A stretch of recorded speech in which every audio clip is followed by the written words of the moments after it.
Bonjour les enfants, c'est papa. Mon mur est un asile psychiatrique à ciel ouvert et ma salle d'attente est toujours bondée. Bienvenue à la clinique les enfants. Cette capsule s'appelle Le diable se cache dans les détails. Il faut toujours trouver l'affaire dans l'affaire. Et c'est ça qui est très important.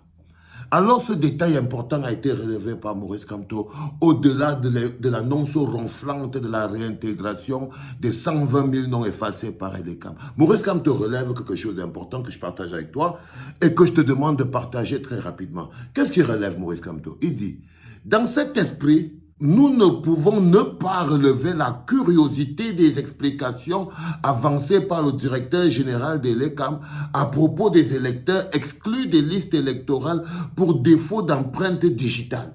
C'est-à-dire que si tu veux comprendre ce qui s'est passé, tu ne peux pas mettre de côté les explications qui ont été avancées par le directeur général de l'ECAM à propos des électeurs que lui l'aurait exclus des listes électorales pour défaut d'empreinte digitale. Si tu mets de côté ces explications, tu peux ne pas comprendre le complexe et l'arnaque qui se cache derrière. Et c'est ça que Maurice Kamto fait ressortir et que je t'amène à faire partager ici à la clinique. Dans ces explications, donc, selon Eric Essousset, selon lui, selon le directeur général de l'ECAM, l'absence d'empreinte de certains électeurs serait due aux travaux agricoles. Hein? C'est-à-dire qu'on travaille tellement dans les champs que nos empreintes disparaissent. Donc, il y en a que leurs empreintes ont disparu parce qu'ils travaillent dans les champs, parce qu'ils travaillent dans des plantations, parce qu'ils font les travaux de la terre. Eric Essousset estime que les travaux champêtres effacent les empreintes sur les mains. Donc, première explication de pourquoi il y en a d'autres leurs noms ont été effacés parce que les travaux champêtres ont effacé leurs empreintes, ou bien un handicap pour les personnes vivant avec un handicap. Donc il dit que, voilà, pour expliquer comment c'est que les empreintes se sont retrouvées effacées, il dit que bon, il y en a qui travaillent trop au champ, hein, ils travaillent vraiment trop au champ, et il y en a qui ont né avec un handicap. C'est-à-dire qu'un handicap, je ne sais pas si l'handicap efface toujours les empreintes. Donc on est déjà face à un déficit d'explication, c'est-à-dire que pourquoi c'est que tu avais effacé les 120 000 noms? Si les explications que tu donnes ne sont pas claires, ça veut dire que derrière, il y a une arnaque. C'est pour ça qu'on doit rester éveillé. Les annonces, c'est les annonces. Tant que tu t'inscris sur une liste électorale et que tu n'as pas vu ton nom écrit avec ta carte, tu ne peux pas croire ce qui sort de la bouche d'Eric Essousset. Tant que les listes ne sont pas affichées et que tout le monde qui s'est levé pour aller s'inscrire a vu son nom sur la liste électorale écrit, vous ne pouvez pas croire. Parce que les explications qu'il donne sont les explications qui ne tiennent pas la route. Et s'ils avaient eu ces explications avant, est-ce que c'est maintenant qu'ils sont venus les comprendre?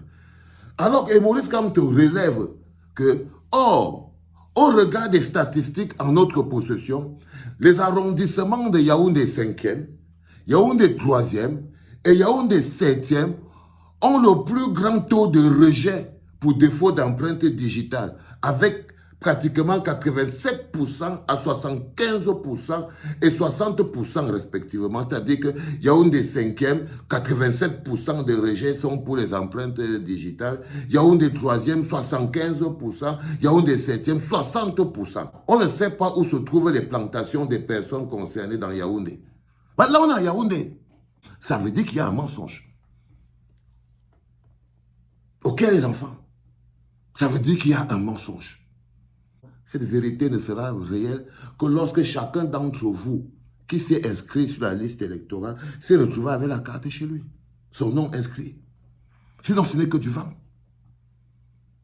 Sinon, ce n'est que du vent parce que ce monsieur n'a pas sa place à la direction de l'ECAM pour la prochaine élection présidentielle. La vérité, c'est ça. La vérité, c'est ça. Et que tout ce qu'il essaye de faire en ce moment, c'est se gagner un peu de temps parce qu'il a compris que au niveau légitimité, le peuple camerounais que nous ne sommes pas prêts à partir à une élection en 2025 avec Eric Essousset, directeur général de l'ECAM, ou bien Clément Atana, président du Conseil constitutionnel. Ils sont très au courant de ça. Et même si les gens pensent que les mécanismes que nous mettons sur pied pour les forcer à saner le contexte de l'élection ne sont rien, nous on préfère toujours mener ces bagarres-là, qui sont des bagarres et des luttes politiques. Que M. Eric Essousset nous explique où dans Yaoundé, il y a tellement de champs qui font que les gens font tellement les champs que ça les a effacé les empreintes. On ne sait pas où se trouvent les plantations des personnes concernées à Yaoundé. Et nul ne peut croire que la majorité des personnes en âge de voter dans ces 3 handicaps de la capitale du pays ont un handicap qui touche leurs doigts.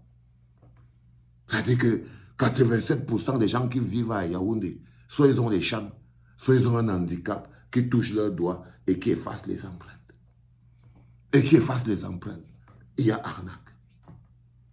Nul ne peut croire non plus que les bousculades devant les bureaux de l'ECAM aient pu effacer les empreintes digitales. C'est-à-dire que peut-être quand vous étiez en train de vous bousculer là devant l'ECAM, ça a effacé les empreintes digitales. Parfois on dit, quand quelqu'un va vous cacher un mensonge, il le met dans un petit bout de vérité. Ok? Ou bien vous donne quelque chose à côté pour vous empêcher de voir le gros gouffre que vous avez que vous avez découvert et il veut vous amener ailleurs.